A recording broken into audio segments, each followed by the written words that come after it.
Welcome back, Sports Tonight on Channels Television. Just before the break, we told you that Alex Nwora has been named the new coach of the D Tigers. He will lead Nigeria to the 2017 AfroBasket Championship. Onye Uchiwachukwu is here with us, also Joseph Mkuzi here. I thought we were trying to get some stability with former coach Will Voigt. I don't know what's the updates with this new appointment.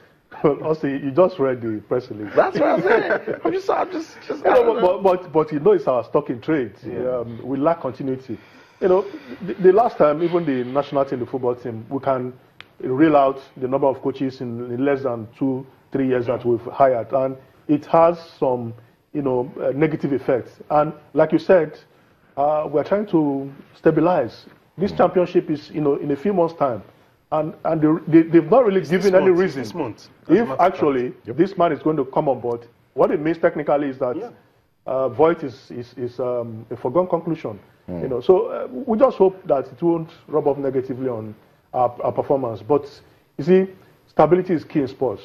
When you have a coach, he comes with a different idiosyncrasy.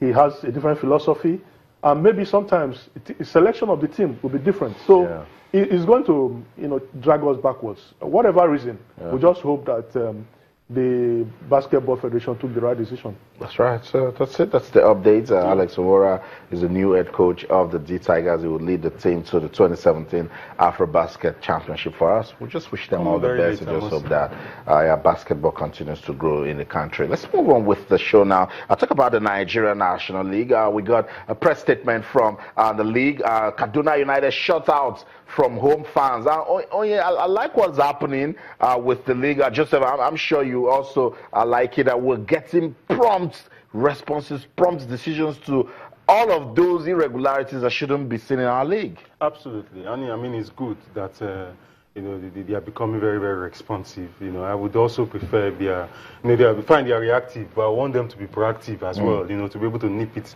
before it happens. When things of this nature happen, it affects the credibility of the league itself, and it affects fan base, it affects interest, even sponsorship. It has all manner of negative influence. But once the authorities are able to come in and ensure that this, they are able to bring in a hammer and bringing peace as at when it's necessary, at the speed of light. It goes a long way not to interrupt the flow and the credibility of the system. It's really a welcome development. That's right. So the NNL, they have made a decision that Kaduna United will play their next 3 home games behind closed doors. Kaduna United are to also pay 1 million naira as fine for assaulting match officials in Sunday's game against Kwara United in Kaduna. Oh yeah, this one worries me. Disgusting to know about it, because this was like, Kwara United had nothing to lose in this one. They were home and dry. And then why is it that it is match officials that always suffers? Why? Well, Austin, I think they didn't see their technical crew. Or go to your state government and the sports officials and ask them questions. Why match officials? Austin, I think the trend will continue as long as the body organized, that has the responsibility to organize the league, give sanctions that appear to be slap on the wrist. For me, these punishments, are slap on the wrist. Match officials were, attacked. They were inflicted with bodily harm. And these supporters are not ghosts, for goodness sake. They are well known. Sometimes, the club administrators know the supporters. They're on their payroll, allegedly. And if, from what is happening, if it continues, if the league body continues to ask the clubs to play behind closed doors for 3 matches, what is the meaning of that? That has not sent the right message.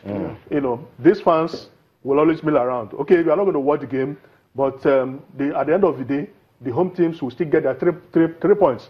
So if you deduct points, these club administrators who are orchestrating, who are brain behind these characters, that they are going to tell them, don't foment trouble in this venue any longer. That will stop. But the issue of violence has erupted again in the past 3-4 weeks. Every weekend we hear about fans, unscrupulous elements, unleashing mayhem. So it will continue unless something drastic is meted out to the clubs. That's right. Before we move away from that discussion, the league, the Nigeria National League, they have also issued a 7-day ultimatum to Kaduna State Football Association to produce the assailants to appear before the compliance arm of the league on Wednesday, which is actually on Wednesday the 16th of this month. So a 7-day ultimatum, Kaduna United need to produce those guys. Only says we need to keep talking about it, and that's fans education. We need to keep telling people that the game is fair play. And when you're out there, you need to just come out for the love of the game. Make new friends. Oh, you lost today. You shake the hands of the person that won. I said, oh, we'll play again. Someday I'm going to win. Another worrying picture from March day 33 of the Nigeria Professional Football League. That's assistant referee, Boside Momo. I mean, this is terrible. This breaks me, Joseph, because the league has done so well. We're enjoying the quality of play, but some persons don't just understand that we need to maintain decorum. We need to be of good behavior for our football to grow. I think the officials, the home side should take full responsibility for this. I mean, they should say they are responsible for securing the venue. I don't see why they shouldn't do their job. This is quite unfortunate and a total embarrassment to the league. And for a lady to be stoned the way the injury that I'm sure she must have sustained is quite terrible. I think the club should take full responsibility for this kind of very, very ugly scenario, I must say. Oh yeah, they have the opportunity to talk to you about this, but you know, I'm just lost. The league management company. Good thing is 3 persons were picked out of this, and they said they will be remanded in prison. What's your take on that?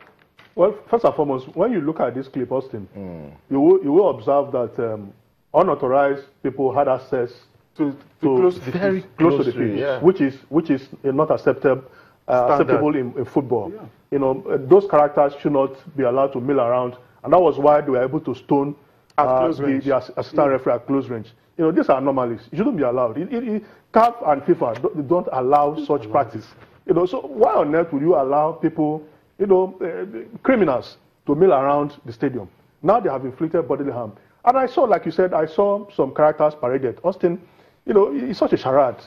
You know, I don't know where they got those characters, those comedians. You know, and the Wiki Tourist Management are claiming that these were the characters that stoned the match officials. You know, how did they get to court? We didn't see any policeman who prosecuted them. It's a Sharia court. Yeah. Who prosecuted them?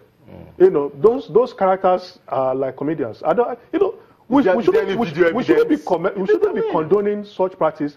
By now, the LMC and the relevant authorities should have mandated wiki tourists and even banished them and deducted 3 points from. If it deduct 3 points, then they will tell these hoodlums, these criminals, not to continue in this practice.